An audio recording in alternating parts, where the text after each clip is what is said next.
Welcome everyone to the state CDBG-CV portion of the HUD CARES Act Virtual Conference 2022. I'm Corey Schwartz. I'm Deputy Director of the States and Small Cities Division at HUD headquarters. I will be presenting this session with my colleague, Erin Martin.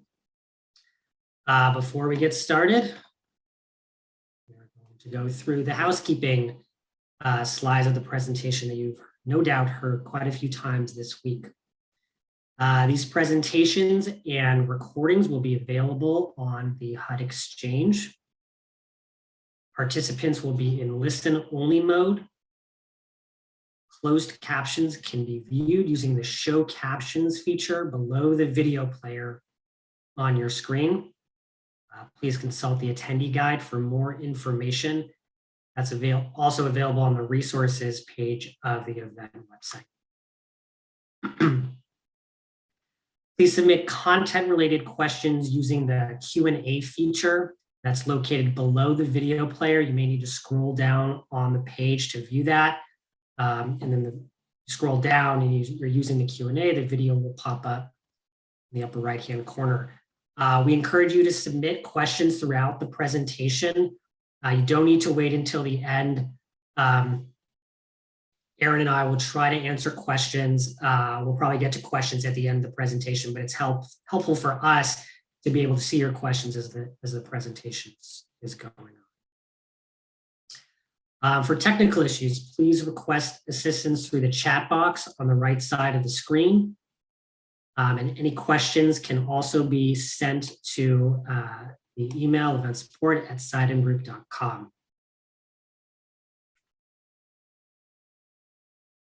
Again, questions, if you want to ask questions while you're viewing the event, you can also download Slido, the app on your phone, or you can go to slide.io in your web browser and type in the code for this session, which I believe is in the chat box right now in the session.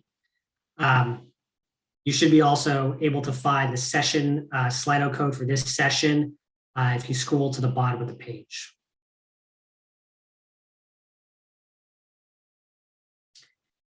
And with that, we will get started on the state CDBG program. So the state CDBG program is it's a little bit different than what you've learned so far for the entitlement program in the last couple of days. In some ways, they're very similar. It's still the CDBG program. At the end of the day, you are going to see projects that are carried out by UGLUGs that are going to look the same as you would see in the entitlement program. The same, very similar eligible activities. They're going to meet the same national objectives, but the way you get there is quite different. And if you're inside the program, if you're administering this at the state level, if you're a non-entitlement UGLUG, or if you're working with those entities, you're really going to see how the state program has core differences that they function differently, even though the end result is quite a bit different. I'm sorry, the end result is quite a bit the same. So we'll touch on those aspects throughout the course of the presentation. Most of this presentation is going to focus on the differences between the state program and the entitlement program, as well as, of course, like we've been doing, we're going to point out how the CDBG-CV requirements for the state program differ from the annual state program.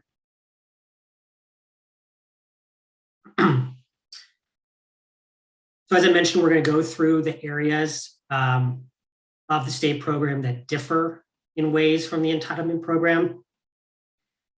Some of them are small differences. Some of them are kind of complete divergences, and others are going to be have kind of similar requirements to the entitlement, but they might not technically apply, or they may apply in a different way, in a way that can change the administration of state CDBG grants. You can see on the last slide there is the CDBG-CV slide. That's going to kind of function more as a summary. We're going to hit on CDBG-CV throughout the slide on all of the different sections that have CDBG-CV modifications that were identified in the CDBG-CV notes. This is a fun slide just to get us started. Usually show this to our reps, talk about these are the office buildings that you may be visiting during your monitorings. Some of you in the audience today, you may actually be working at some of these buildings, or you driven by there. But these are 6 of our state agency office buildings that administer state CDBG grants for 6 of our grantees. So you can throw in the chat if you recognize any of them, or just shout it out. No one can hear you. There you go. There are 6 of our administrating offices, I should say state administrating offices around the country that we go out and monitor occasionally, a little Midwest heavy with this set. You'll also notice that San Juan, Puerto Rico is on there. Even though Puerto Rico is a commonwealth and not a state, they are participants in the state CDBG program.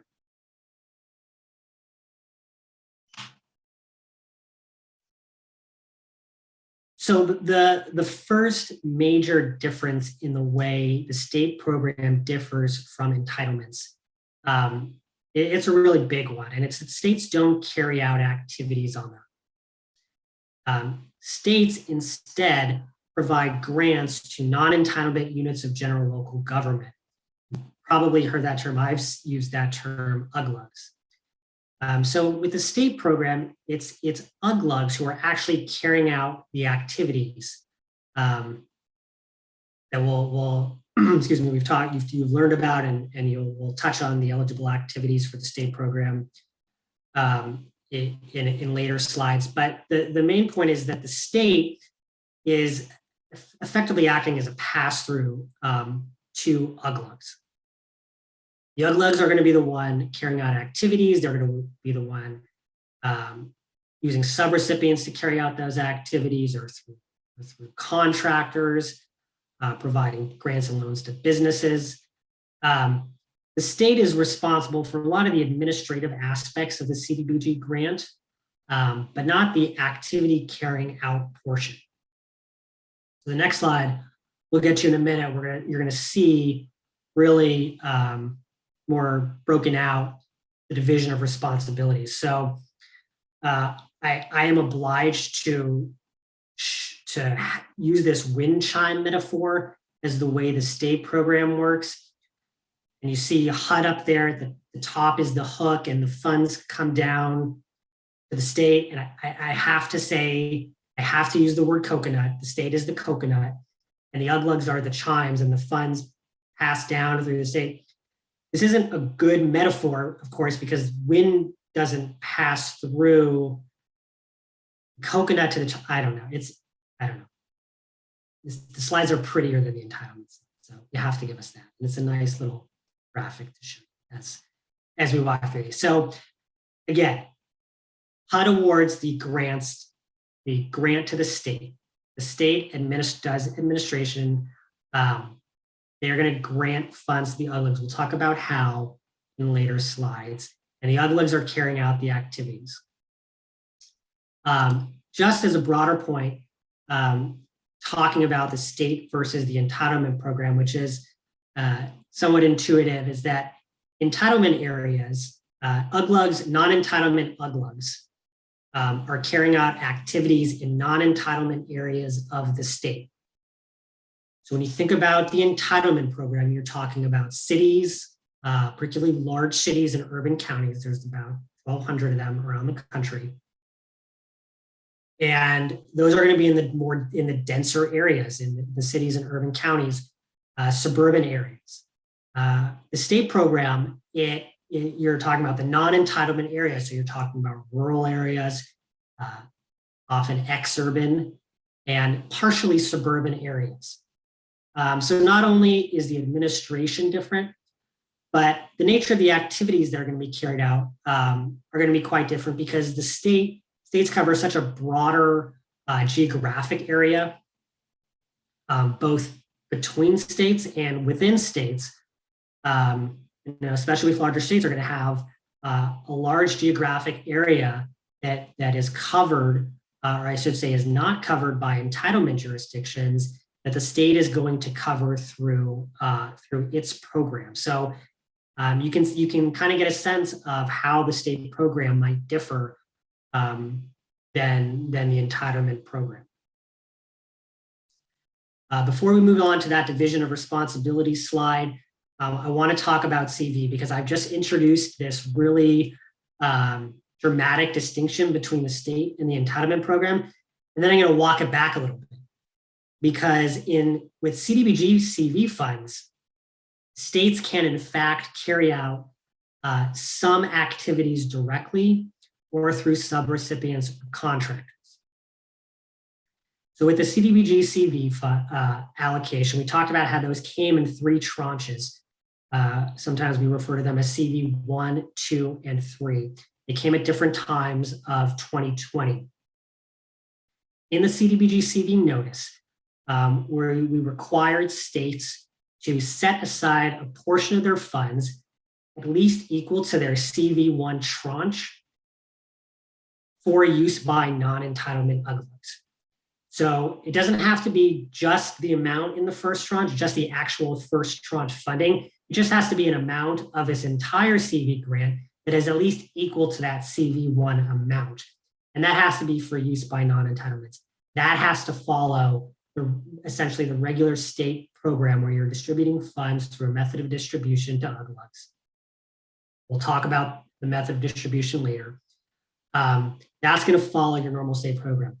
The amounts that CV 2 and 3, or at most your CV 2 and 3 tranches, those states can use those like entitlements. They can carry out activities directly through their employees or through sub-recipients or contractors, just like an entitlement can. Not only that, they can be carried out anywhere in the state. They don't have to be limited to the non-entitlement areas of the state. They can also be carried out in entitlement jurisdictions and even in tribal areas, which is normally covered by the CDBG program. So I've introduced 2 kind of major points here. Annual program for states. States are not carrying out activities, but for a portion of their CV funds, they can carry out activities directly. We'll hit on that. We'll just touch on that again in the last slide, just so we don't forget that point.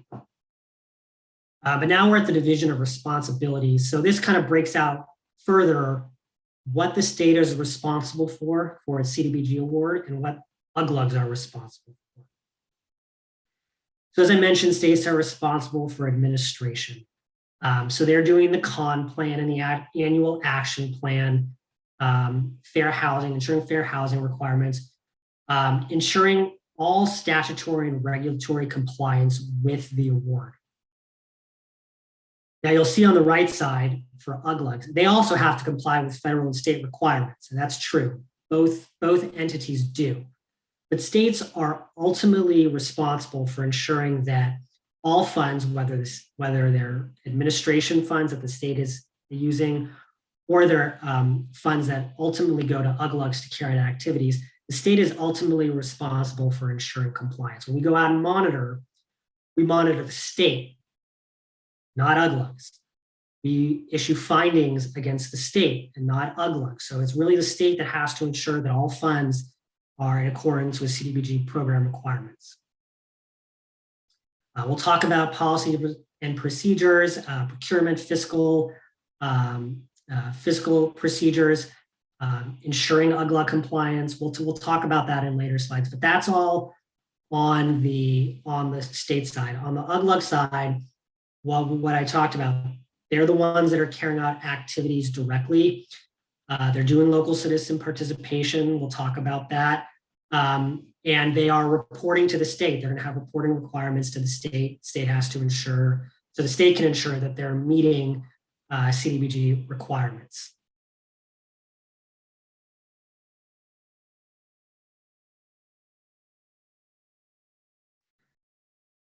So admin, we talked about admin.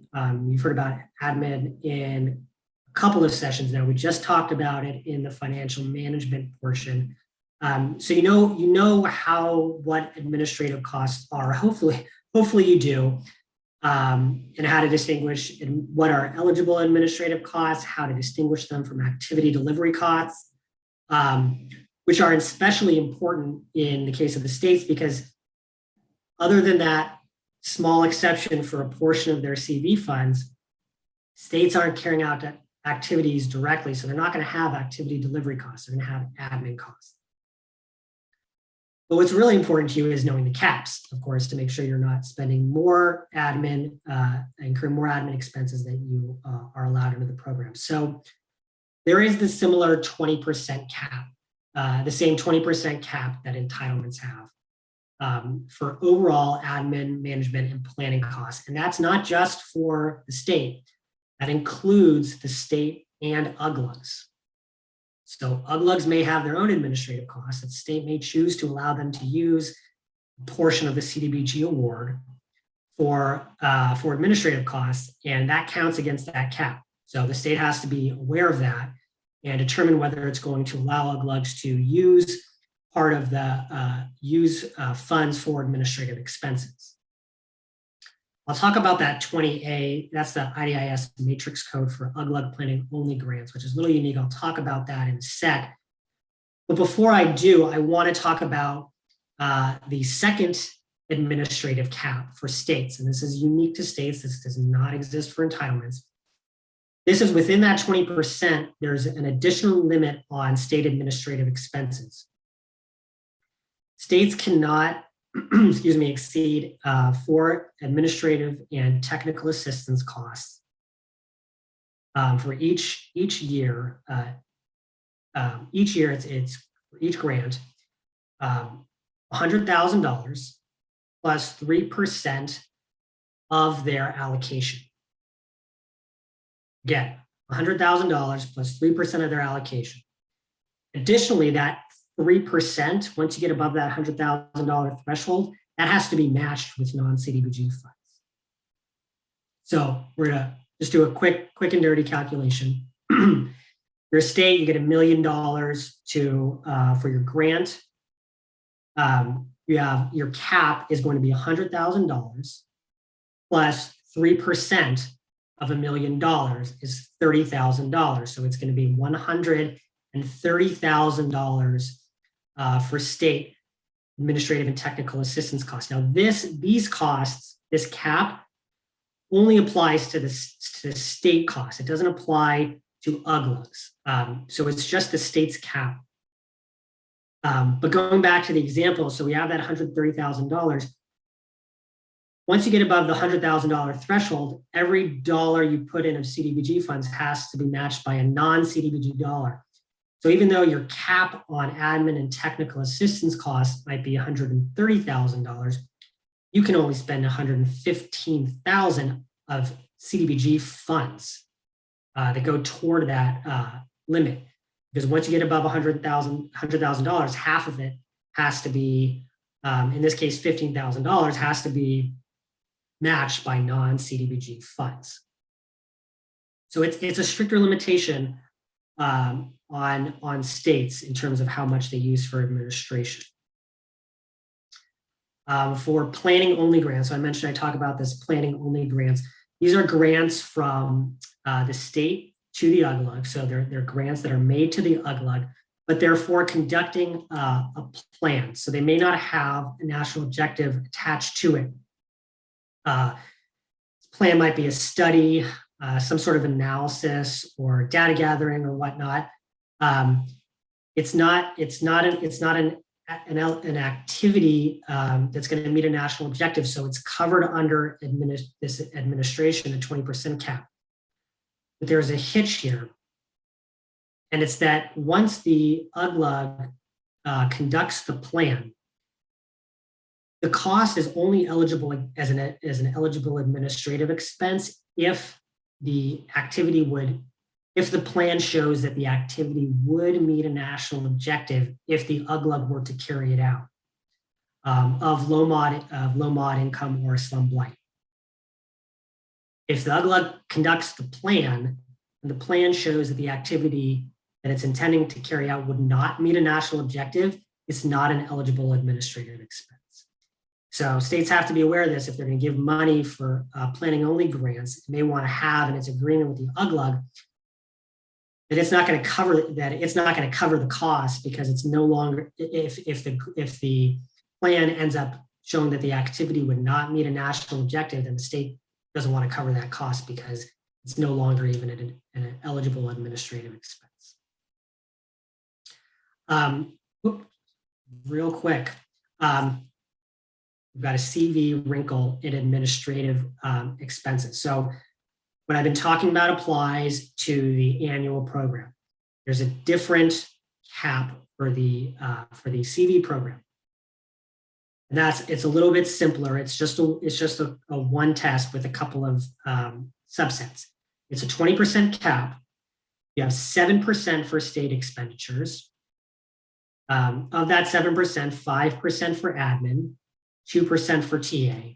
The remainder can be used for admin expenses by UGLUGs. There's no $100,000 plus 3% test. So again, for CV, 20% of your CV grant can be used for admin. No more than 7% can be used by the state itself. Of that 7%, 5% cap on admin, general administration costs, and 2% on technical assistance. And then the remainder up to 20%, which is going to be at least 13% of the total grant, CV grant award can go for UGLUG administrative expenses. And with that, we're going to get into the plans, awards, and timing. I'm going to hand it off to Erin. Thank you, Corey. Hello, everyone. So my name is Erin Martin. I'm also in the States and Small Cities Division at HUD. So for plans, awards, and timings, so under this section of the presentation, we're going to cover the state's annual action plan requirements to include the method of distribution to UGLUGs, list of their requirement to include a list of local revolving funds and program income. We'll also talk about the local citizen participation requirements for UGLUGs, pre-agreement cost, and timely distribution. So the comp plans and action plans are due 45 days before the start of the program year. This is for the state CDBG program. And before that, the states have a 30-day public comment period. Typically, I'll mention that there's typically some timing issues with the allocation. So as many of you probably know, that often plans are delayed until the HUD allocations are available. And then accordingly, the plan's due dates are often extended due to those delayed allocations. Because pretty much the grantees, you all and UGLUGs need to know your allocation amounts in order to plan and to develop those activities. So there's more on this in the CPD notice 19-0. And you'll probably hear some more throughout the presentation. Next slide, please. Okay. All right, so let's talk about the method of distribution, or MOD. Corey talked about this a little bit in the previous slides, but pretty much the MOD describes the state's planned funding approach in the state's annual action plan, and that's what's known as the MOD. In the entitlements program, Entitlement grantees outline specific projects and or activities in their action plans, and those activities are carried out directly by the entitlement grantees. But as we mentioned, this is for the regular state CDBG program. The states are funding through the method of distribution. The states are distributing funding to UGLUGs. And it's non-entitlement UGLUGs at that. Since the states may not directly carry out CDBG funding activities.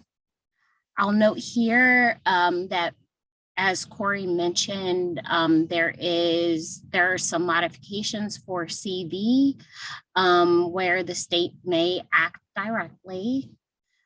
And then the state's method of distribution needs to include all necessary criteria and enough information so UGLUGs can understand the selection process and can prepare responsive applications. The MOD requirements are described at 24 CFR 91.320K. The regulations require state grantees to describe the criteria the state is using to select applications, including the relative importance, how all CDBG resources will be allocated among all funding categories, the threshold factors and grant sizes to be applied to the allocation process. So for example, if there are any minimum and maximum grant award sizes, any scoring points necessary once the application is reviewed in order to obtain funding, etc. Describe timing, content, and format of the application process. For example, any submission deadlines. And then state grantees can also further describe rating factors in application materials or other publications that are distributed to eligible applicants. So in the blue box here on the right side at the top, you'll see several program design examples for MODs. So first you have the formula-based, which is similar to how HUD makes allocations to CDBG grantees.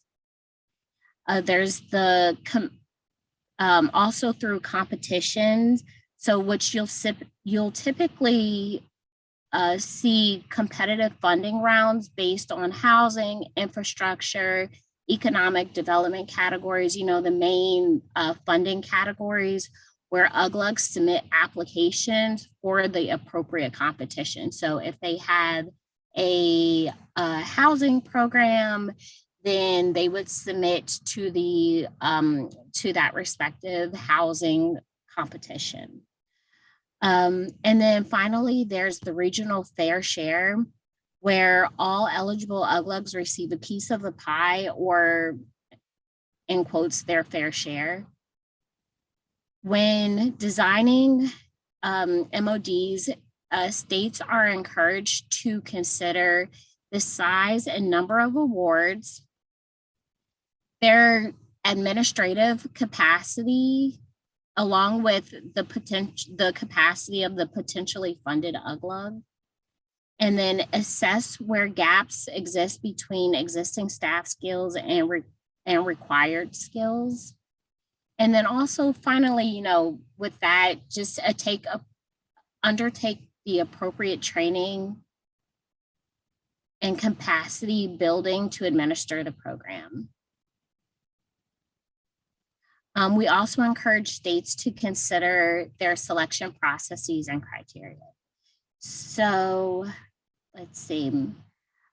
For CDBG-CV grants, again, Corey already mentioned this, the state grantees can use a portion of the funds to act directly to carry out activities through employees, contractors and subrecipients. All right, let's go to the next slide, please. Thank you. CDBG accomplishments and expenditures. So this is my second time doing this, the basically CDBG programs for states.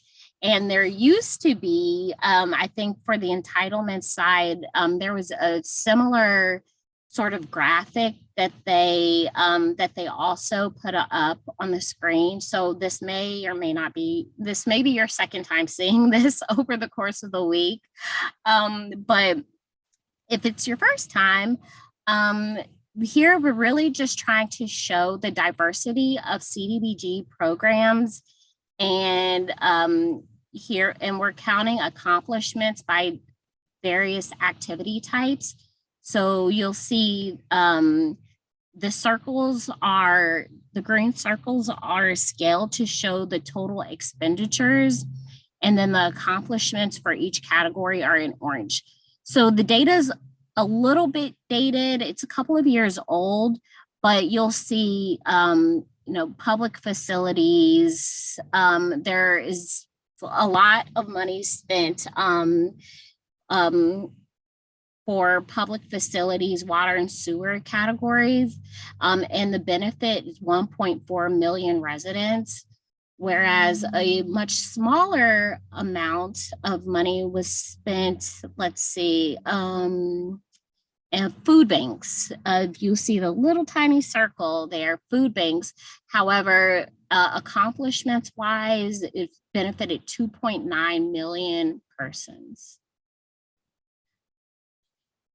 Let's see, what else I think that pretty much covers this slide. The last thing I'll mention is MODs may be broken down into similar categories, since states get to choose and prioritize their funding categories. And so you may see, we talk about like the competitive rounds that state may have. So, there may be public facility competitions and housing rehab competitions. And so I just wanted to kind of point that out as you look at this slide and maybe make some comparisons to what you all are doing as grantees. Next slide, please. Locally held program income accounts. So for UGLUGs that are receiving funds from the state is required to describe each local program income account, including any revolving loan funds. So as part of the annual action plan submissions, you all as state grantees should include a list of all towns that have funding available for that program year and how that funding will be spent. The information should include planned national objective, activity types, contact information, and amounts expected to be available. This requirement to put the information in the annual action plan allows for public visibility of all available CDBG funds throughout the state. And a couple of notes here, not all state fund activities that generate program income, and if UGLUG's activities do generate program income, states are not required to let UGLUGs keep the funds unless they're using it for the same activity that generated it. And then finally, states must track potential program income and conduct ongoing monitoring to ensure that the funds are spent appropriately and in perpetuity. Okay, next slide. Thank you. All right, citizen participation for states and local governments. So citizen participation, it is a statutory requirement described in the HCD Act, and regulatory requirements can be found at 24 CFR 91.115 for states, and then 24 CFR 570.486 are the requirements for the UGLUGs. And I think at the end, there's a nice graphic that has a lot of these various regulations. So this slide pretty much shows that there are 2 layers of participation. The first layer involves the state consulting with the public on needs and their various plans. So that includes citizen participation plans, consolidated plans, performance report, the annual action plan. States must publish the proposed plans and report in a manner that affords residents, UGLUGs, public agencies, and other parties with reasonable notice and opportunity to examine the document contents and submit comments. The citizen participation for the state program, the citizen participation plan must provide for at least 1 public hearing on housing and community development needs before the proposed consolidated plan is published for comment. Both written, so the state should take into consideration both written and oral public comments in preparation for the final plan and report. And the plans, including any substantial amendments, should include a summary of comments received and the reasons comments or suggestions were not incorporated. The second layer, so the state must identify or outline a second layer of citizen participation that includes UGLUGs consulting with their public or their communities on project development and performance.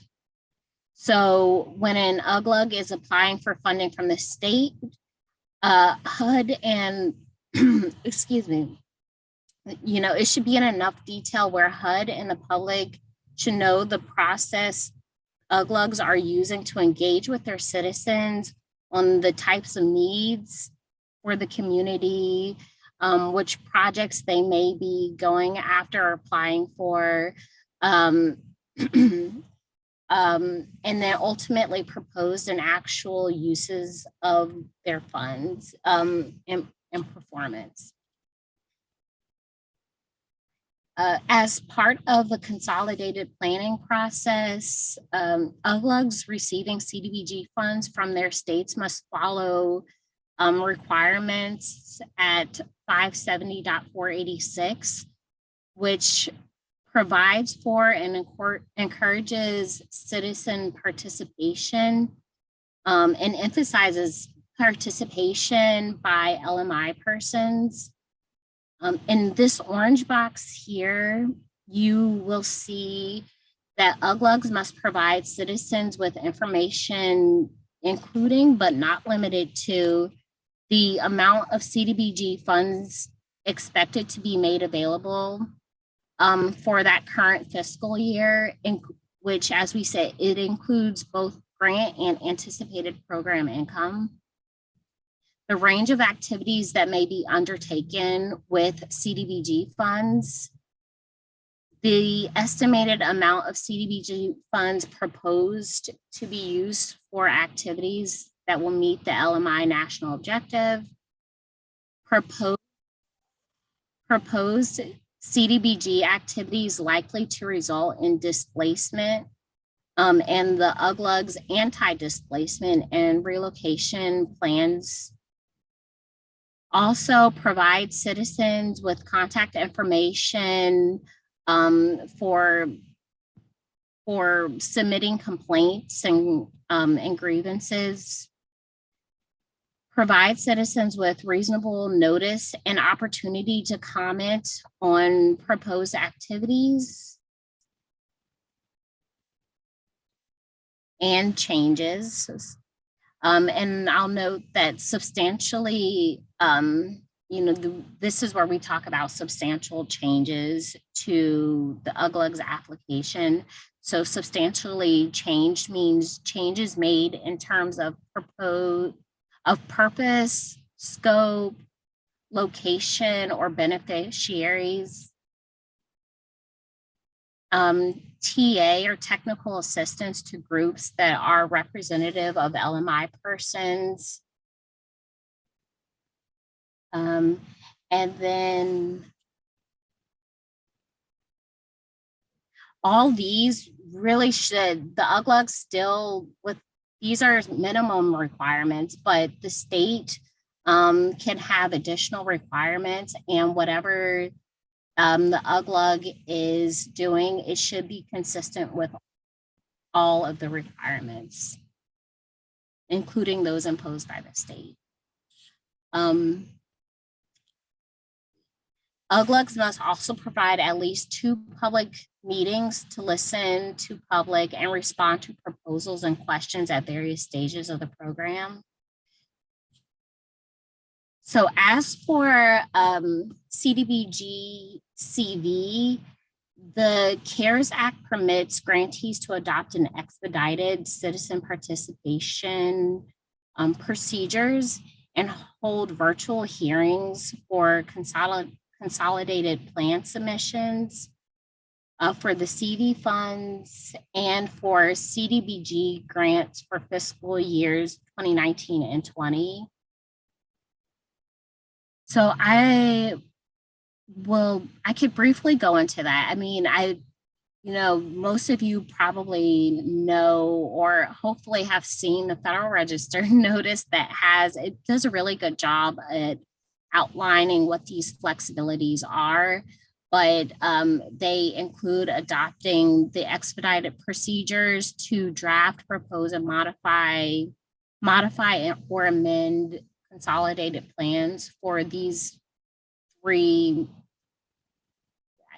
groups of funds, so FY 19-20 and the CV grants. It permits a public comment period of no less than 5 days when citizen participation is required. So that modifies that 30-day public comment period requirement that we talked about for the typical requirement for the state program. It permits grantees to hold virtual public hearings when necessary for public health reasons, and one thing, it's important to note that the CARES Act does not modify the non-discrimination requirements. So grantees should still take the appropriate actions to encourage participation of all citizens, including minorities, persons with limited English proficiency, and those with disabilities. So, if you think about it in this virtual setting, it's important to consider concerns that come with the virtual setting. And so considering the appropriate aids and services for those with hearing and vision impairments. I think I pretty much covered everything on this slide. Again, I think you probably heard it a lot throughout the week. The language is, the notice, is maybe a little bit lengthy, but, we really encourage you all to go check out the Federal Register notice and the FAQs published. And at this point, it may also be worth kind of searching and seeing what other grantees are doing and how they may be overcoming challenges due to this virtual environment, such as me. I'm having technical difficulties, so I hope it's not coming across. Okay, next slide, please. Thank you.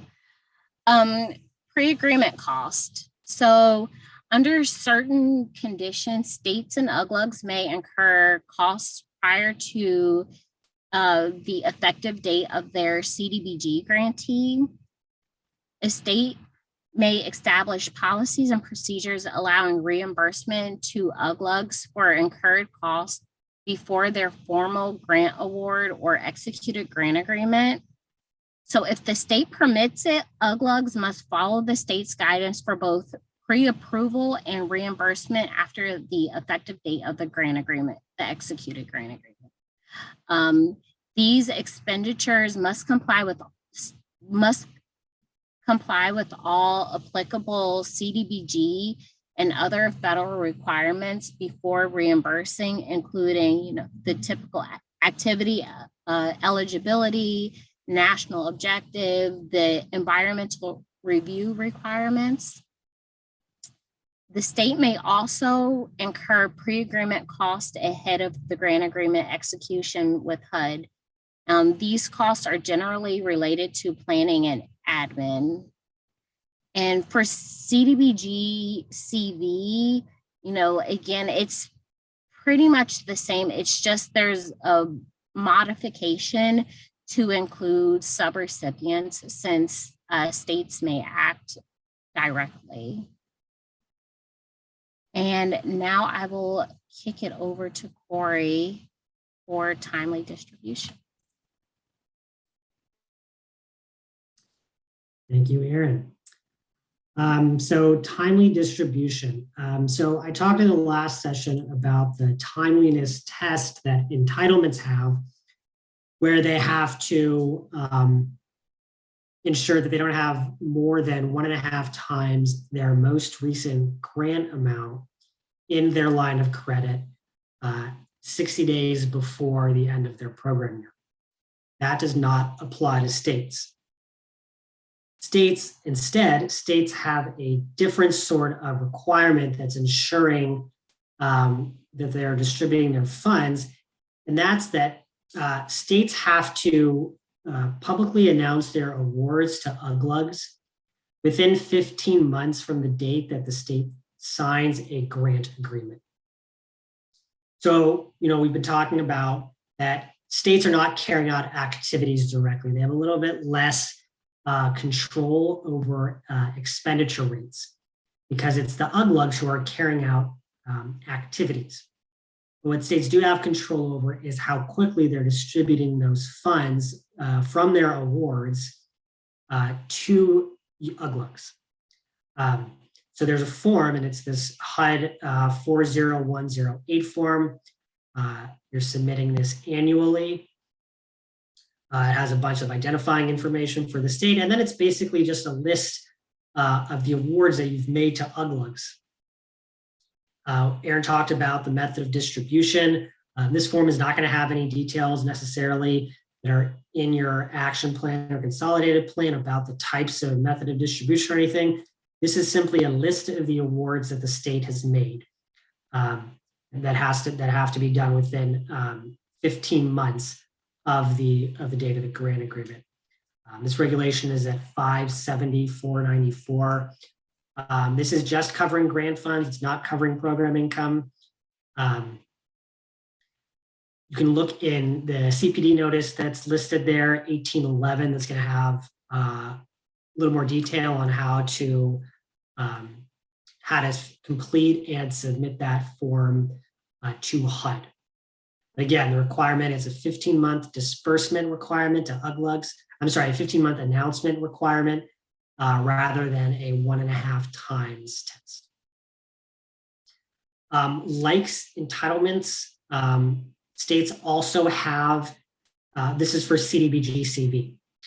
Like entitlements, states also have the timeliness for that, which is that 80% of their CDBG-CV award has to be expended within 3 years after the date that the grant agreement is executed, and 100% of the award has to be expended by the end of year 6, which is the period of performance for the CV award. That's normal, that's shorter than the normal period of performance for annual funds, which is 8 years. So it's gonna require, again, the state to push hard on making sure those funds are expended. And it's different than states normally do. Normally, states are just announcing their awards, have to meet the timely distribution test 15 months after the date the state signs the grant agreement. And then there's, of course, the period of performance funds are going to be canceled after 8 years. But those are the only requirements for states. So your states are in a different position in ensuring that those CDBG-CV funds are spent, and they're spent at a rate that they're not going to get, they're not going to miss those caps, those deadlines, and then they're not going to have those funds available. Again, refer to CPD Notice 18-11 for more information on the deadline, and mainly about how to complete the form and where to submit it. So we're going to step back a little bit from the regulations and the requirements from the annual program, from the CV program. We're going to talk a little bit about the context of the state program, kind of as it relates to expenditures, and how it differs from the entitlement program. So I have a couple of charts up here, and this gives you a little bit of context about how quickly states are expending their funds, and how large of a balance they have in their line of credit, compared to what we talked about when we talked about entitlements. So we have these two graphs. You see the one on the top, that's our best grantee in terms of balance ratio. And on the bottom, you see a graph of our worst grantee in terms of their balance ratio. So each graph shows two different things. The blue bars are showing their balance ratio. And you can see on the, this is for about the last 2 years now, from January 2020 through the end of last calendar year. So that's about 2 years worth of expenditures and running balances. You can see on the y-axis, you can see the range from 0 to, on the best case scenario, 2, and on the worst grantee up to 5. What that's measuring is the balance for each month of those two grantees. So you can see for the best state grantee, their balance in their line of credits, it's fluctuating between about 0.75 and maybe up to a little bit above 1.5. So you can see that they're probably going to meet, there is no 1.5 timelines in this test, but they are about keeping under that 1.5 times their most recent grant amount. So it's kind of in line with what's required of entitlements. But unlike entitlements, states don't have the 1.5 test. So you can see what can happen with some states with the bottom graph. You can see that their balances run from over 3.5 times their most recent grant amount, all the way up to about 4.5 times their most recent grant amount. And these are large grants. If you're talking about a $10 million grantee that's getting $10 million a year, you're talking $35 to $45 million in their line of credit. And they, you can see how large of a balance they can carry in relation to their most recent grant. Now, the red line on both of those is their expenditure rate. And like entitlements, we're hoping that states can spend, they get a grant a year, they spend a grant a year. So it should be hover around 1. And in both of these cases, they're a little bit below 1. So what's interesting is that even though the bottom grantee has such a much larger balance, both of their expenditure rates between the best and the worst grantee are about the same. It's just that the worst grantee, the bottom scenario, they've dug such a large hole in terms of letting their balance get so high that they're not really able to cut into their overall balance, to get it down to about 2.5, which is what we hope as an office, as HUD, to really have states have their balance at. And it makes it really challenging. It's hard to really cut into large amounts of funds, especially now with CV funds coming in.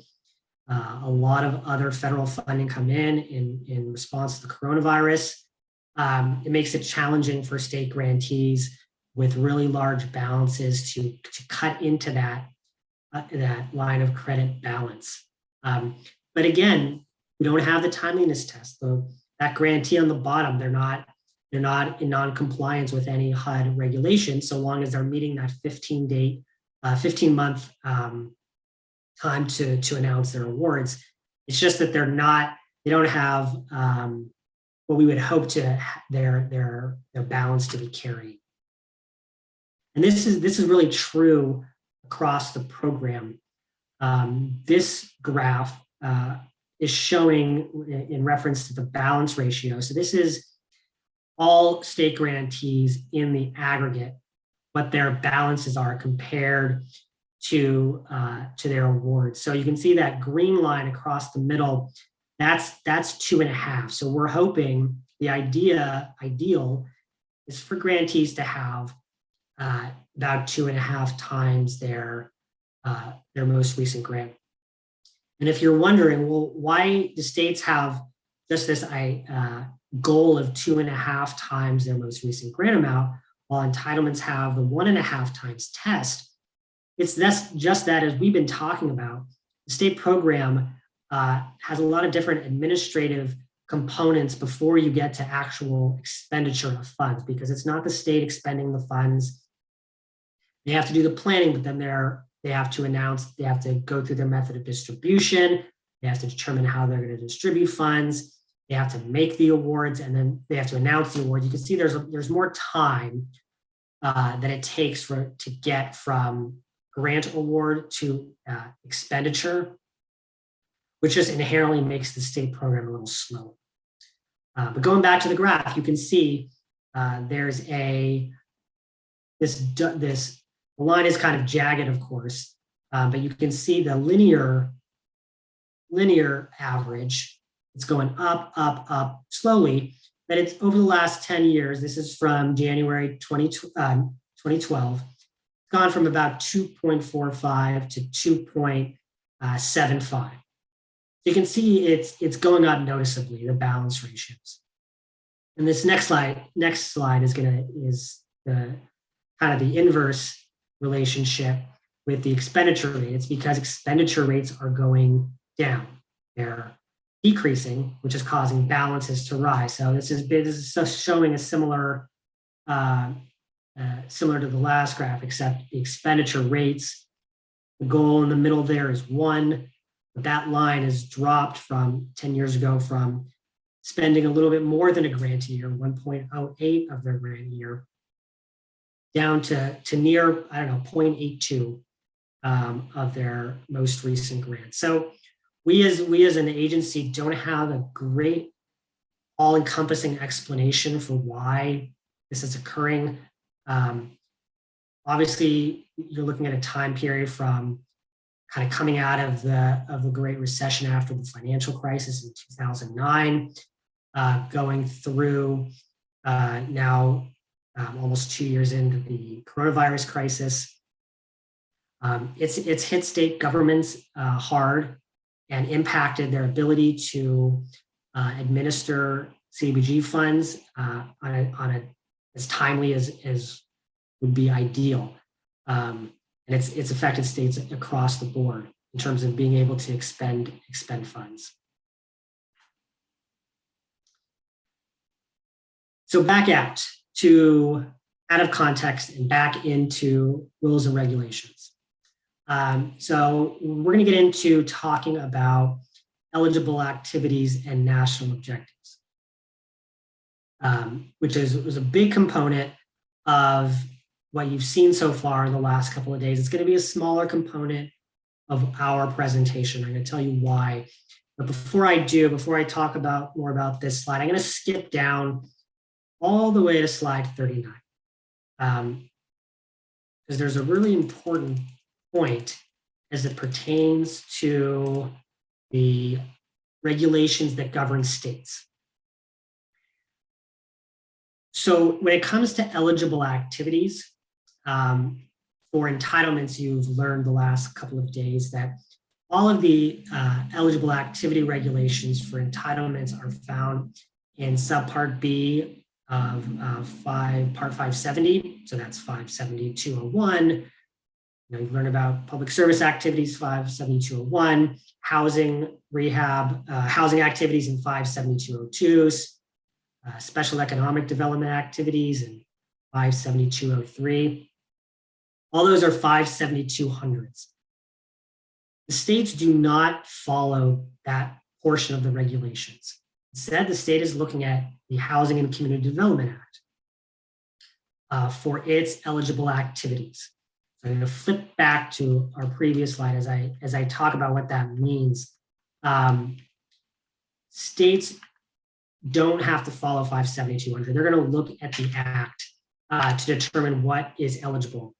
Now, that it's kind of a big deal because obviously you don't have to follow the regulations, but it's not as much of a big deal because, of course, the entitlement regulations are based on the activities in Section 105 of the Housing and Community Development Act, called the HCDA or the Act.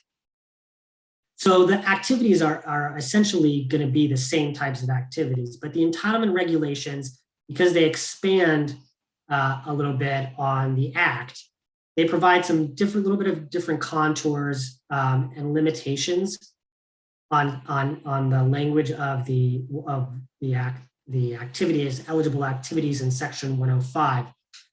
So states have a little bit more flexibility in the language that they have to abide by for determining eligible activities. The second point, and this is an even bigger one, is in 570-480C. This is right at the top of the state regulations, which are subpart I of part 570. States have something called maximum feasible deference. And it's fancy terminology for saying states have much more leeway for interpreting the language in the Act, in the Housing and Community Development Act, than entitlements do. So those 570-200s, the 570-300s, those apply to entitlements. They're much more prescriptive around the rules for entitlements. States have more flexibility and they can interpret the HCDA in a way that, as long as it's not, their interpretation is not plainly inconsistent with the language in the Act, then they can do what they want. So if you're a state administrator, you're working with a state, you always want to keep the term maximum feasible deference in your back pocket when you're dealing with HUD. Because when you're being monitored, you want to be able to say that, well, what we're doing is not plainly inconsistent with the Act, even though maybe the entitlement regulations don't say we can do that. And so we can do it because it's in 480C. We have maximum feasible deference. So I'm giving you a little tip here. If you've made it now to 2:48 Eastern on Friday, you deserve to get this tip to use against us in the future. So again, states have more flexibility. There aren't as many regulations, implementing regulations in Part 570 that pertain to states. Subpart B, Subpart C, they don't apply in the same way. Now, states can use those regulations as what we call interpretive guidance. And it makes it easy for states to just adopt those as interpretive guidance and just follow the entitlement regs. They're spelled out a little bit. They can use them for when UGLUGs have questions about eligibility. They can just point to the CFR and say, well, we're just going to follow the entitlement regs. It can make it a little bit more convenient. But there is that daylight of flexibility that states have that entitlements don't. So that's something to keep in mind. That applies to a lot of components of the program. It comes into play more with eligible activities, but we'll mention in other instances where where the regulations that apply to entitlements don't apply to states and how that helps. So back to eligible activities. As I mentioned, Section 105 of the Housing and Community Development Act are where you'll find the eligible activities for the state program. That's Title 42 of the US Code, Section 5305. Easiest way is just to Google it. Use ECFR, which is the Electronic Code of Federal Regulations, to ensure that those regulations are updated. Not that we really update, well, for the act, we're not updating the act. For regulations, we rarely update them. But that's where you'll find the citations for the act and for the regulations as well. So that's where you'll find the governing principles for the state program. And I'm going to touch on those CBDOs, or the 105A15 entities and CRSAs in just a moment. Move to it right now. So 105A15 entities, these are the state equivalent of what we call CBDOs for the entitlement program. So you're talking about certain types of nonprofit entities, neighborhood-based local development corporations that are serving local community development and housing needs. One particular allowance, you learned about this in the entitlement session, is that like CBDOs can do construction of new housing, so can 105A15 entities. That's a big allowance. There's also certain regulations related to program income that those entities can retain that don't count against program income, not subject to program income requirements because they're not, as I talked about last time, they're not defined as program income. So it makes it a little bit easier to carry out activities and be exempt from some of the other regulations and parts of the act that govern entities that are carrying out activities. I do want to mention, and I'm sure they mentioned this in the entitlement portion related to CBDOs, but that new housing construction, which I know is a big issue in CDBG because normally you can't use CDBG funds to carry out those types of activities. Any new housing construction carried out by a 105A15 entity, excuse me, must be connected to a larger neighborhood revitalization project or plan. You can't just have a 105A15 entity construct new housing that's disconnected from other neighborhood revitalization activities. But that's in our appendix to State CDBG Guide to Eligible Activities and National Objectives if you have more interest in 105A15 entities carrying out activities. CRSAs, Community Revitalization Strategy Areas. Just like the last slide, these have an entitlement corollary to the NRSAs, which are the Neighborhood Revitalization Strategy Areas. And they're effectively the same thing. They are meant to target particular geographic areas with targeted comprehensive activities to assist persons in that area, which is going to be primarily low mod. States can designate any areas as CRSAs. They're going to be they do have to be primarily residential. They're generally going to be high LMI concentrations where the state is looking to carry out a number of different activity types to revitalize the area. A CRSA must be in a grantee's consolidated plan, and the designation of a CRSA is subject to review and approval by HUD.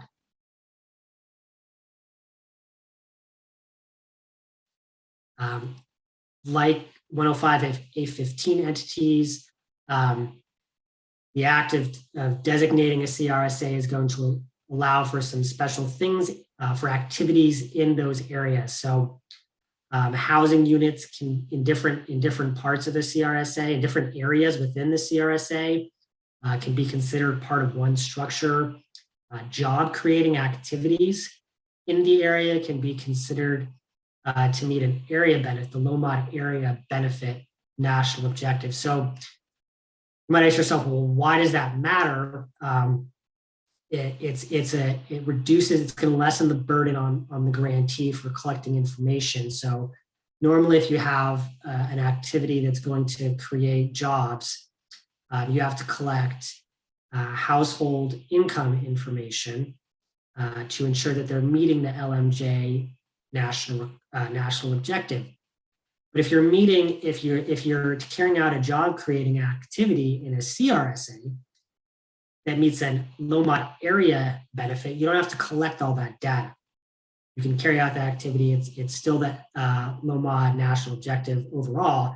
But you don't have the same record keeping burdens that an LMJ activity. So there are certainly benefits to identifying areas as CRSAs and carrying out activities to really target the issues that low-mod residents face in that area.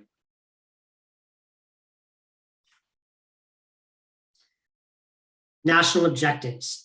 This is going to be a quick slide. So national objectives, they are in the state regs. So unlike eligible activities where you're going to look to section 105 of the Act, the HCDA, the national objectives for states are in the regulation. They aren't in 208, they are in 483, but they're the same as entitlements. So there's not really a distinction between activities, between national objectives and how you meet those national objectives. So not going to dwell on this too much. I will note that CV really didn't change national objectives much, except that it loosened some of the presumptive benefits for LMJ. So to show that an area, an activity is creating low-mod jobs, there's an exception that allows you to show that the area is of high poverty, and that there's a particular poverty rate in a central business district. If the activity is in a central business district, and it lowers it from 30 to 20%. But that's for CV grants. It's not for the annual program. I talked about, you see this green box on the screen. I talked about planning only grants to UGLUGs. Again, if the plan is the only activity, there's not an actual activity that's being carried out. It's just an UGLUG carrying out some sort of plan to assess a potential activity or activities, then it's only eligible as an administrative expense if the plan ends up showing that the activity, the planned for activity, would meet a national objective. If the plan event ends up showing that the activity would not meet a national objective, it's not an eligible administrative expense.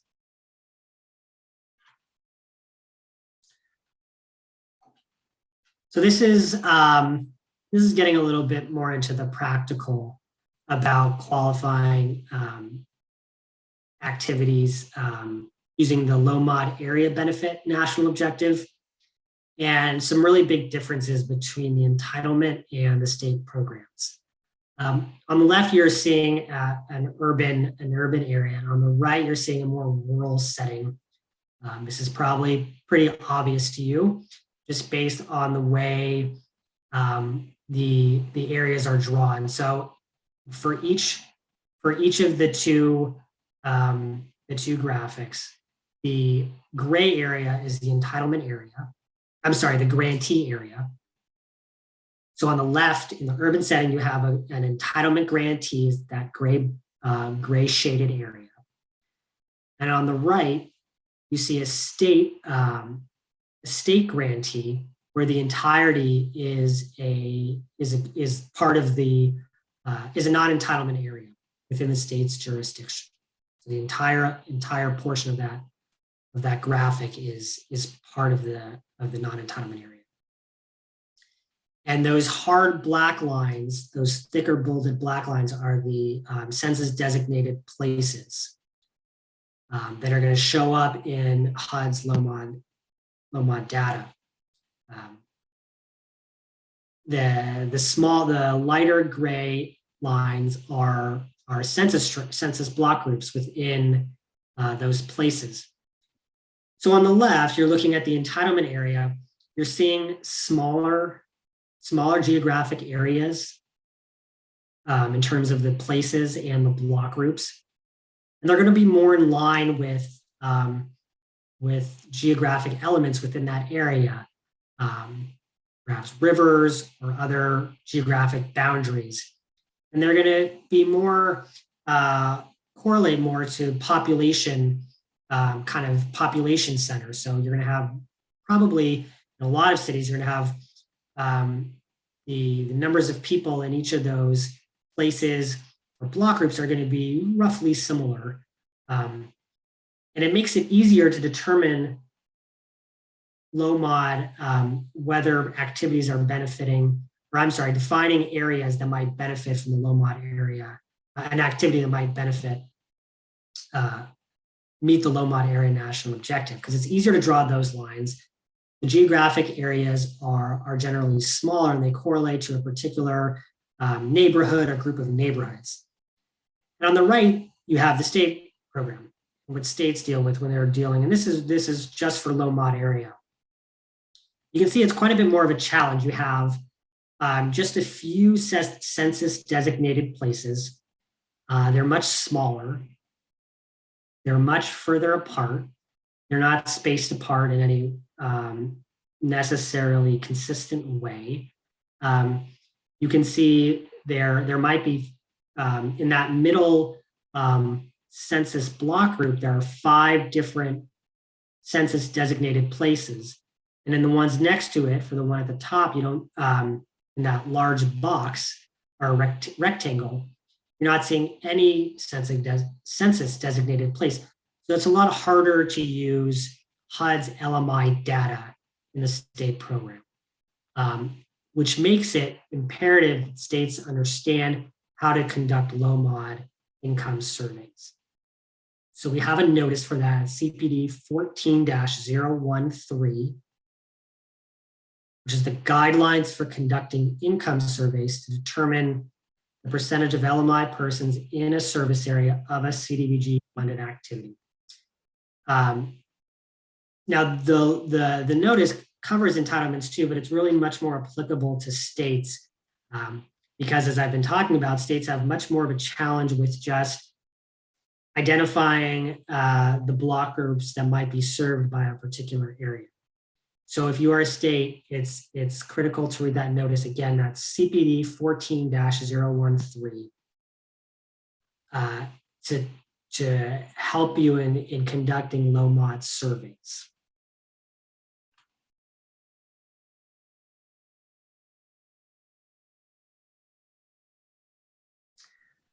Okay, moving on to program income and revolving funds.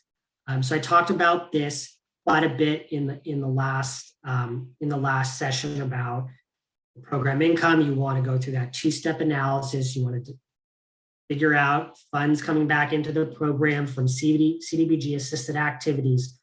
First, are they program income or are they not? Are they miscellaneous revenues? Once you've made a determination whether funds are program income, then you can determine how they're subject to the program income regulations. So with states, they're largely the same. There are some differences. You see with program income, state may create stricter definitions of program income for itself and for its UGLUGs. The threshold is for states. For states, program income retained by the state, it's $35,000 rather than $25,000. Keep in mind that program income for states, because they are CDBG funds, they have to go back out through the method of distribution.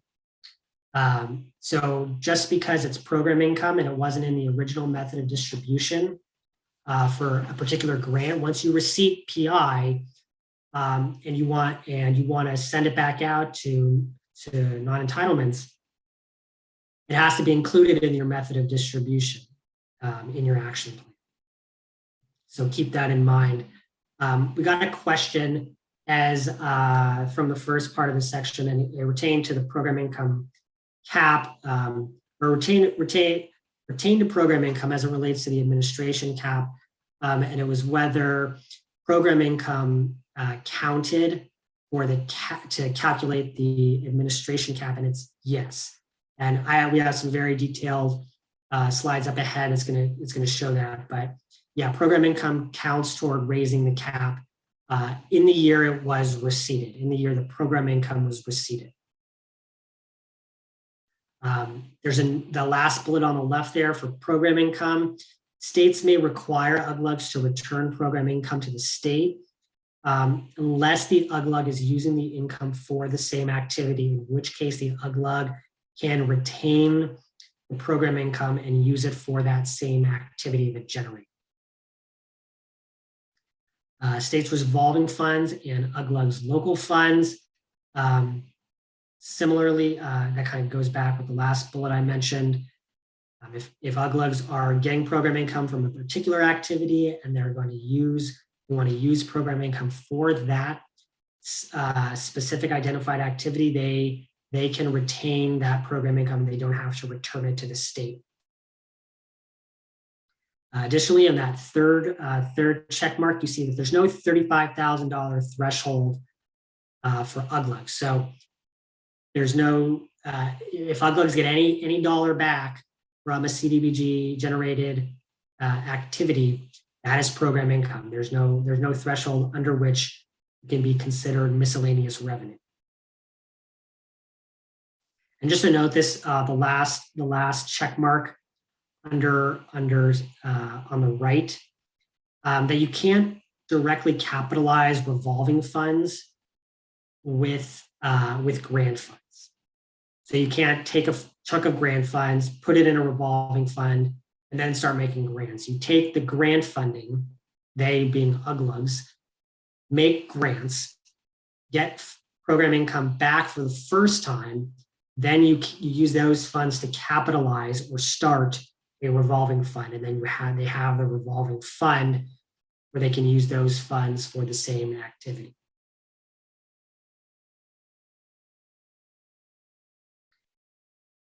Fiscal controls and accounting.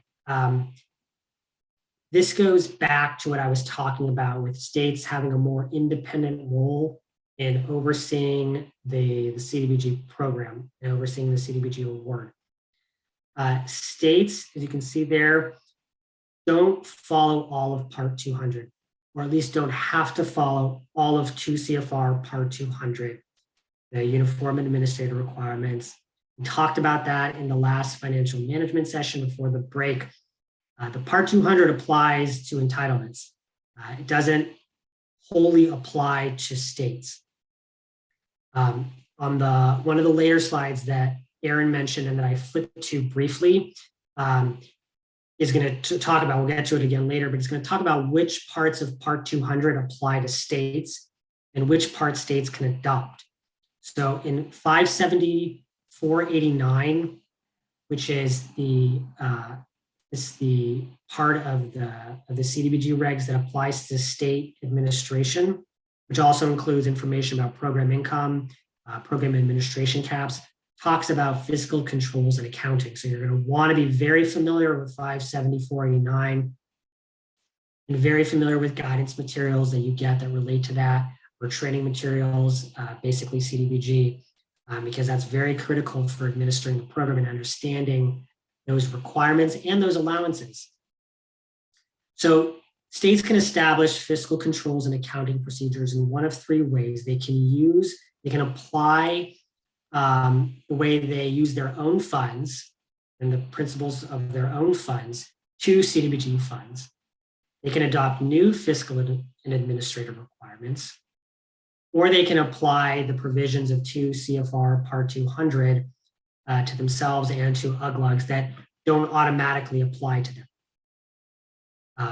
So there are three different ways where states can establish fiscal controls and accounting procedures. And what's critical to remember here is that because states have these allowances, states also have to make sure that they establish them and follow them. So they do have to go through the step of making the determination of what fiscal controls and accounting procedures they're going to use. And then, of course, they have to follow them, and they have to ensure that UGLUGs follow those same controls and procedures. So that's something at the state level that's different from the entitlement level. On the right side of your screen, you see cash management and cash on hand principles. Very similar to entitlements. You have to distribute program income to the maximum extent feasible before using treasury funds, using your allocated funds. RLFs must be dispersed for identified activities, but they can't be dispersed for other non-RLF activities. And again, UGLUGs are going to use funds in the local account before getting grant funds from Treasury. And with that, we are going to step into procurement, and I'm going to hand it back over to Erin. Thank you, Corey. Okay, so procurement. I think this slide is rather straightforward, but I think the main point that we would want to iterate here is that procurement is primarily dictated by states because there are really minimum HUD specified standards.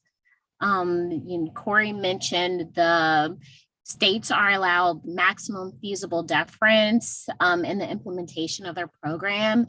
And so this is sort of an example of how, that kind of appears it appears here. So with states must ensure that they're following CDBG regulation at 24 CFR 570.489G, which expressly permits state grantees to follow their own procurement requirements when procuring property or services to be paid for in whole or in part by CDBG funds. The state must also establish procurement requirements for UGLUGs based on full and open competition. So what does that mean? What does that mean for states? So there are a couple of options here. So the state could choose to adopt procurement sections of 2 CFR 200 for procurement actions, so they could adopt either in whole or in part. So if state grantees choose this path, HUD really encourages state grantees to carefully read each subparagraph of the federal procurement regulations to make sure that you know what you're adopting. And you can find these requirements at 2 CFR 200.318 through 200.326. Another option is states can, they may establish requirements applicable to its own funds or even adopt new requirements for UGLUGs. Or you could do sort of a combination of both of those options that I just said. So essentially, again, just write it down, make sure the policies and procedures are detailed enough where everybody is on the same page of what states and UGLUGs are doing when it comes to procurement.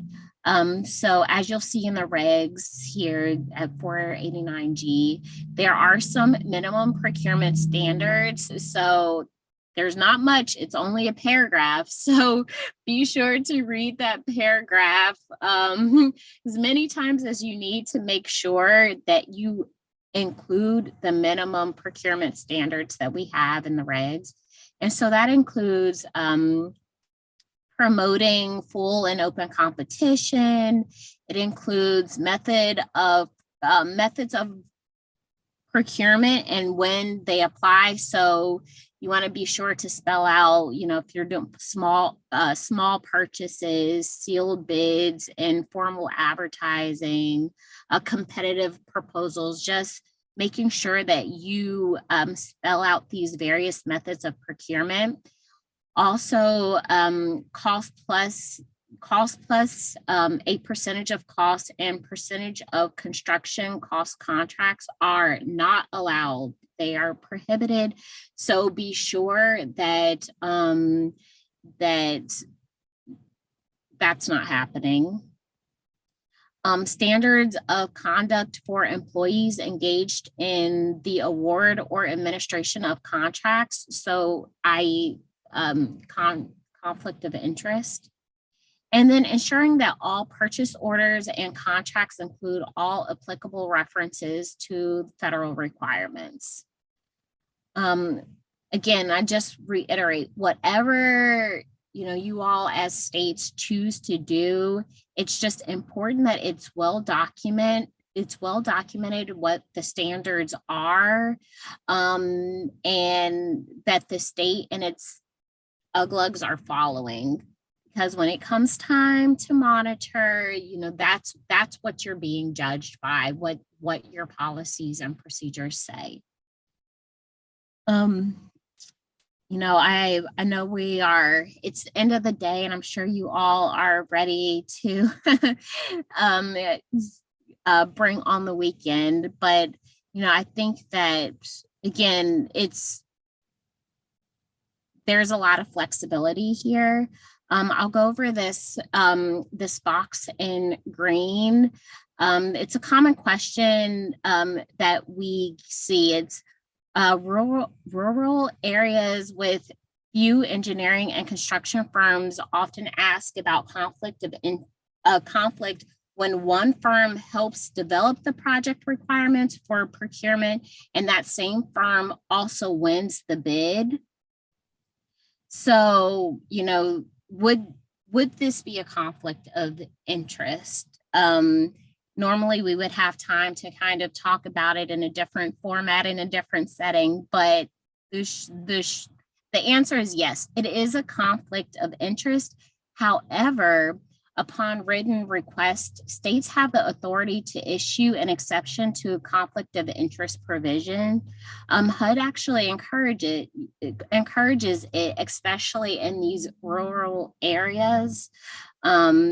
Again, just make sure that it's well documented, that and the UGLUG may go ahead and move forward with the firm.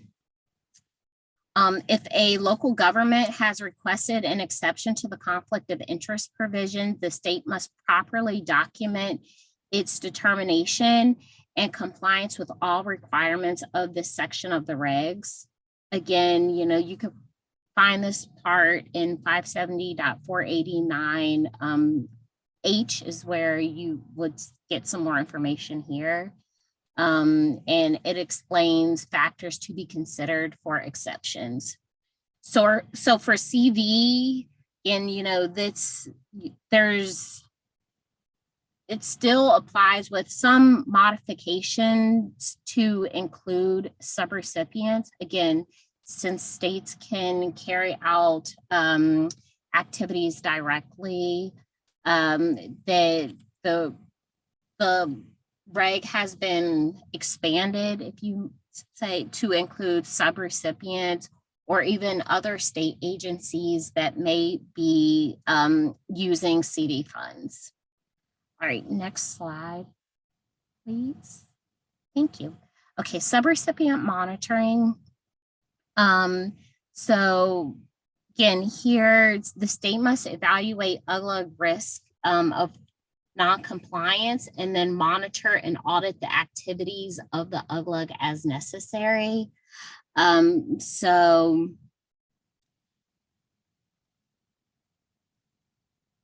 Sorry, I lost my place. For HUD, monitoring is really the primary tool that we use to ensure compliance. And, and therefore, that's one of the things that, states will need to make sure that they are doing for their subrecipients and UGLUGs as well. Here are just, there are a couple of bullet points. This is all in the regulations, but so the review and audit requirements for states can be found at 24 CFR 570.492A. And states must also establish remedies for non-compliance and take actions as appropriate to prevent continuance of the deficiency, mitigate any adverse effects, and prevent any reoccurrence. Again, this language is pretty much straight taken out of the regulation. And then it's this, the state is responsible to HUD for compliance of its subrecipients, non-entitlement UGLUGs. So really when HUD comes to monitor, when we come to monitor, find any findings or areas of improvements, we would be putting that on the state rather than UGLUGs. Again, it's the state's responsibility to make sure that UGLUGs are aware of all requirements and are following them accordingly when implementing programs. Okay, let's go to the next slide. Thank you, Erin. Reporting. So reporting is going to look similar to what you heard earlier regarding entitlements. The state is going to submit an annual CAPER within 90 days after the close of the program year. The CAPER is going to include some reports that are different from entitlements. These are the PR28 reports. They're similar to the PR26 reports for entitlements, but they're different for states. The PER, which is the state's performance and evaluation report, will contain the PR28 activity summary, the PR28 financial summary, and the PR28 financial summary report for CARES Act funding. So the activity summary is going to contain a detailed listing of accomplishments for all activities that were open at any time during the program year. The financial summary for each open grant, it's going to include the cumulative financial status of each grant, uses and expenditures over the entire period of performance of the grant. And then that CV financial summary at the bottom there, that's going to have the financial summary just for the state CDBG-CV grant. We just published a notice last year, an updated notice on the PER and those 3 reports with some appendices and a checklist to ensure that you've completed those reports properly. And we're gonna dive into those with a couple of examples.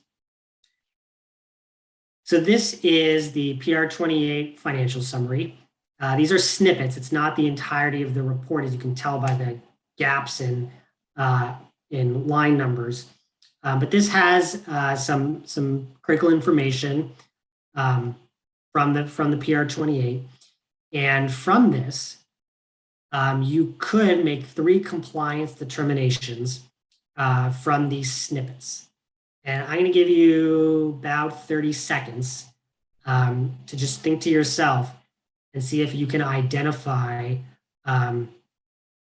any or all three of those different compliance determinations from these snippets.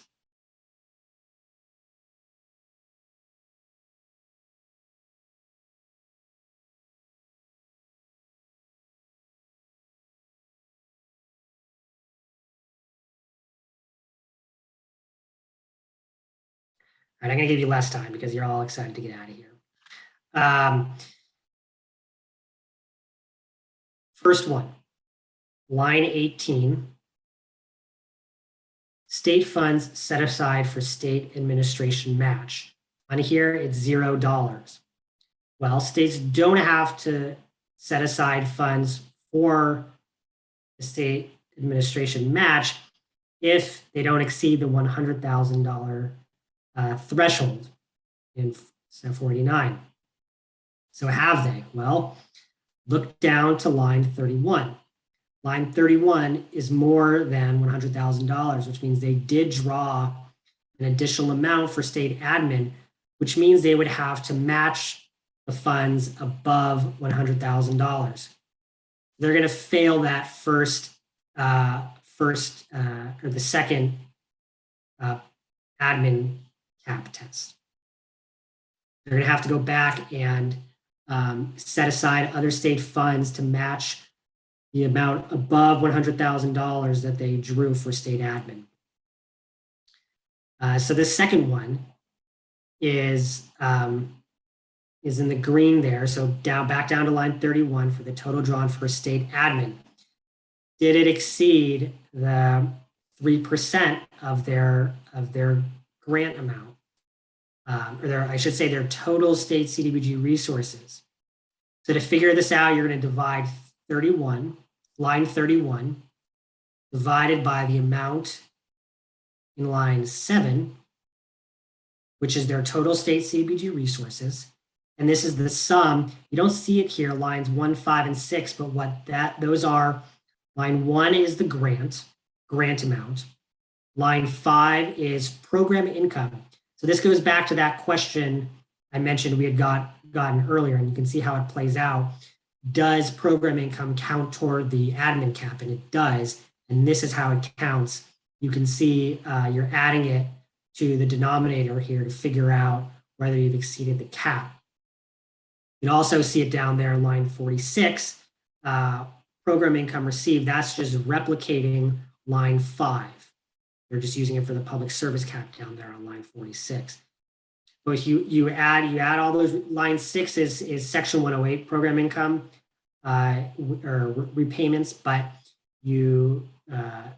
that's not going to be as common with the state program. But you would add it as a resource as the denominator for determining the cap. So what you're going to do is you're going to see if they exceeded the 3% threshold. So they drew $161,911 for state admin in total. They get that $100,000. So you're finding the difference and you get $61,911. That's the amount above the $100,000 you're allowed to take, so long as it does not exceed 3%. So you divide it by line 7, you get 2.97%, less than 3%. They did not exceed the 3% cap, so they passed that aspect of the test. Even though up above they didn't match it, they at least didn't exceed the 3%. And then in blue down there at the bottom, the last test, the public service cap. So that's the 15% public service cap. It's the same as entitlements. Here it's just lines 43, which is not in this snippet. That would be just the amounts expended for public service activities, divided by line 48, which is the same amount as your state allocation plus your program income. And it doesn't matter because 0 divided by anything is 0. So no public service activities means that they pass the public service cap test. I know, more of these, great.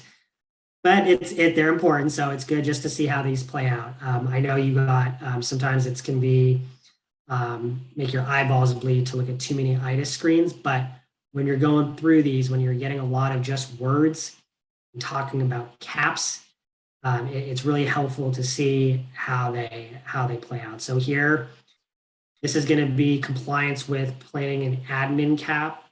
So these are different numbers here, but you can see the test on line 58. Percent of funds dispersed to date for public admin. You're going to find that on line 52, divided by line 57, which is that same denominator of your state allocation plus program income, and it does not exceed 20%. And then at the grant level, just the annual grant is the test in line 62. So you're dividing the same numerator of the amount expended for planning and admin. Of course, this is planning and admin. 20% test incorporates planning and admin expenses for both the state and their UGLUGs. Whereas on the previous screen, it was just state incurred administrative expenses. This is admin for state and UGLUGs. So you see here, they passed the test that administrative expenses for state and UGLUG combined do not exceed 20% of their annual allocation plus program income. Part 2, so we're still on the PR 28 financial summary. This is the 3-year expenditure test.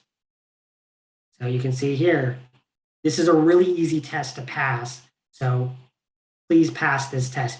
You just have to insert on line 63, whether you're doing the years that are encompassed by the overall benefit test for low mod compliance, 1, 2, or 3 years. So you just have to put beginning year and the end year. It could say 2016 to 2016. And if for this example, 2016 to 2017 or 2016 to 2018. So grantee put in the year. So good, they passed that test. Line 64, final per for compliance with the overall benefit test, no, because you're only going to put yes when you're closing out the grant. But annually, if the grant is still open, you're always just going to put no in line 64. And then if you go down to line 77, you're seeing the calculations for that test. And here under total, it's captured the expenditure low mod income benefit percentages for 2016, 2017, and 28 aggregated. 0.97, you've exceeded 70%, so you're good. I'm gonna do a couple more quick screens. This is not a test this is not a cap test. This is a shot of the grant financial summary for a CDBG-CV for states. You can see there on down on lines 11 and 12, dispersed for coronavirus or activities not related to coronavirus.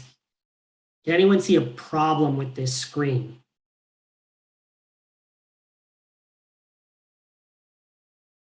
Take a quick look. It's line 12. Expenditures dispersed for activities not related to coronavirus. This is the CDBG-CV grant financial summary. Every activity, all expenditures dispersed are going to be for activities related to coronavirus. We'll never have any amounts dispersed for non-coronavirus related activities for the CDBG-CV grant financial summary. You will for later grants because these lines will be in there in IDIS. And some funds for your 19 and 20s, they're going to have some expenditures for coronavirus related activities and others that are not. But for this PR 28 grant financial summary, which is only capturing CV expenditures, you're only going to have activities related to coronavirus. Same thing here. This is the grant financial summary for CV. So Lines 15 and 18, you're always going to have 0 or 0%. You can see for the grant financial summary, calculations for planning and admin caps and overall LMI benefit. Again, these are snippets. They're not the entirety of the grant financial summary. You can go into IDIS and see what they look like. And you're going to submit these as part of your PER and your CAPER. We're nearing the end. We've got a couple more slides left. They're kind of recap slides. We've got about 11 minutes left. We don't have a lot of questions in our queue. So please, if you have questions, get them in now so Aaron and I can take a look and ask and answer them while we're talking. But I've flashed this slide before. Applicable regulations and statutes. I talked about how states follow Title 40, Section 105 of the HCDA for their eligible activities. So in that second bullet is our CDBG regs, Part 570 of Title 24, but not all of Part 570 applies to states. Most of it, or at least relatively more of it, will apply to entitlements than to states. For eligible activities, for a lot of the other components we've been talking about related to administration. On the next slide, and again, I'm not going to cover all of these different subparts or all of these different lines. The slides are available. What applies to states? Look in the regs. Subpart I is pretty much the only part of Part 570 that applies to states. So that's 570.480 through 570.497. That is subpart I. That's what applies to state. Other than these other parts of 570 below, 570.606 and 200J, they don't apply to states unless otherwise stated. But really, there's very little in the other parts of the regulations that apply to the states. Section 108 program will apply to states that carry out Section 108 loans or UGLUGs that carry out Section 108 loans. There's also another kind of tricky thing in here. You learned about the record keeping requirements for entitlements, which is a pretty big component, especially for CDBG-CV, for carrying out economic development activities. The regulations say that state record keeping requirements would be negotiated between HUD and states.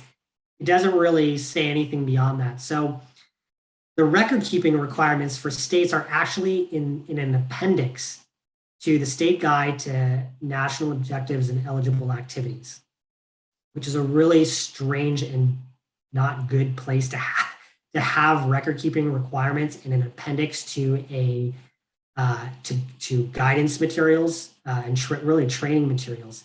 But it's important to know where it is. So for record keeping requirements, look in Appendix I to the State Guide to National Objectives and Eligible Activities.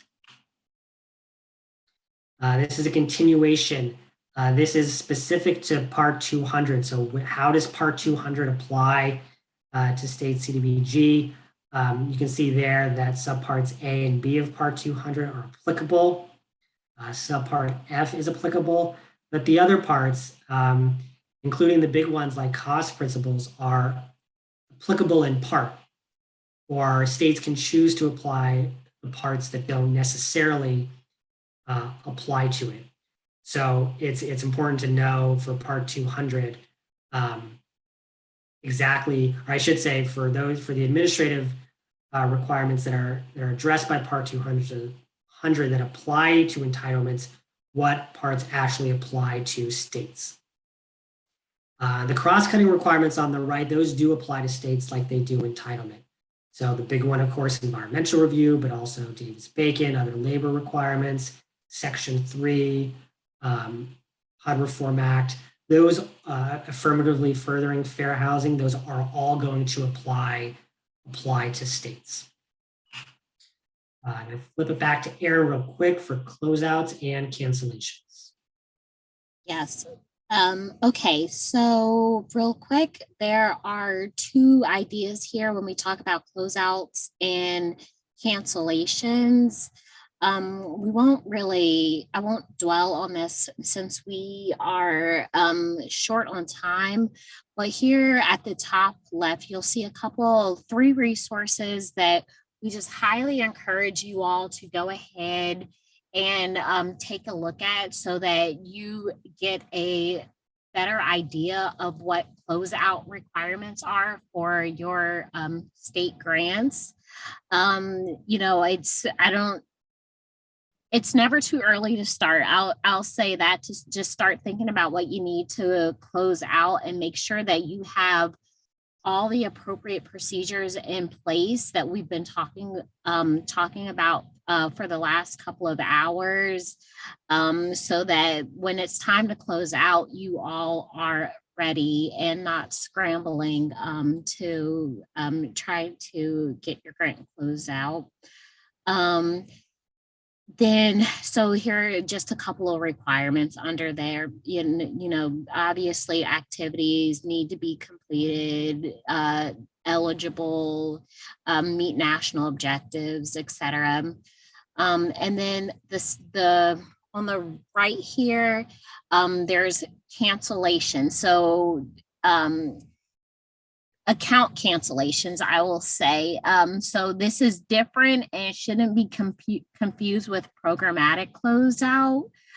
So here there's a requirement that after the account cancellations say that CDBG grant funds not dispersed from the grantee's line of credit after 8 years will be canceled and recaptured by Treasury at the end of the 8th federal fiscal year.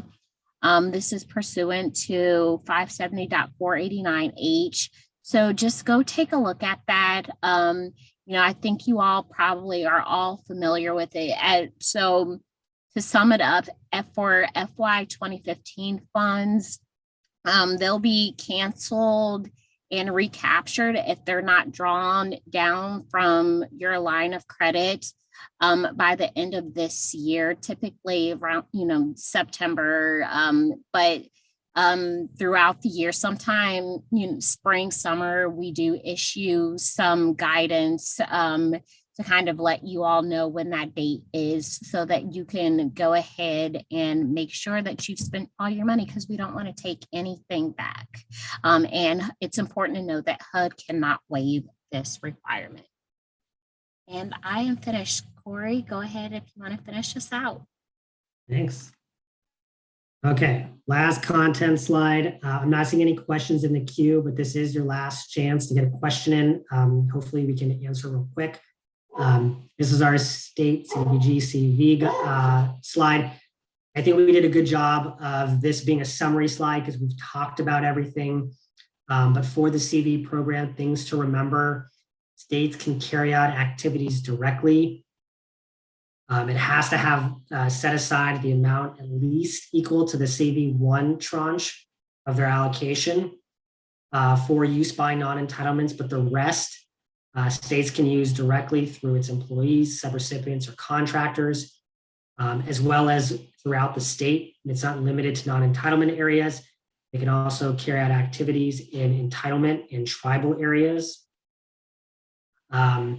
No state admin match required because that $100,000 plus 3% test does not apply to the CV grant. Instead, you're looking on the right there on the screen, got the same 20% cap, but then you have the same, you just have the 7% combined general admin and technical assistance caps for the state itself. And the remaining amount, so it's going to be at least 13%, can go to UGLUGs for their own general admin and technical assistance. And then with those procurement and record keeping requirements, those were modified just to allow, just to kind of acknowledge the fact that states are going to be carrying out activities, but the nature of the requirements are really changing. With that, we are 3:44. I see no other questions. I see some nice comments. Thank you all.